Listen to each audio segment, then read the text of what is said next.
नमस्कार, मी जगदीश गुप्ता।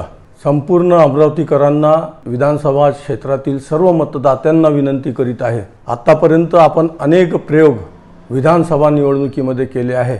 यावेळेस हिंदुत्वासाठी आपल्याला एकत्रित यावं लागणार आहे। जर आपण एकत्रित आलो नाही तर पुन्हा 20% कडे लोक वळतील। राजकीय लोकांना असं वाटेल की 20% लोकांमुळेच आम्ही निवडून येतो। लोकसभा हा याचा आत्ताचा चांगला उदाहरण आहे आणि म्हणून 80% लोक जर एकत्रित आले तर सगळे राजकीय पक्ष 80% लोकांकडे लक्ष देतील आणि एक नवीन दिशा या अमरावतीच्या माध्यमातून संपूर्ण महाराष्ट्राला मिळणार आहे। हा नवीन राजकीय पायंडा जर आपण पाळलं तर 80% लोकांना निश्चित न्याय मिळाल्याशिवाय राहणार नाही।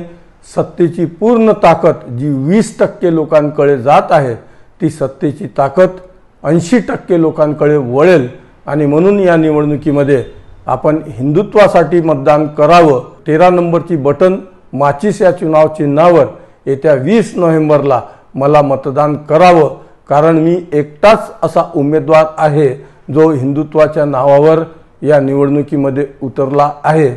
आपण सगळ्यांनी हिंदुत्वासाठी मतदान करावं अशी आपण सगळ्यांना विनंती आहे।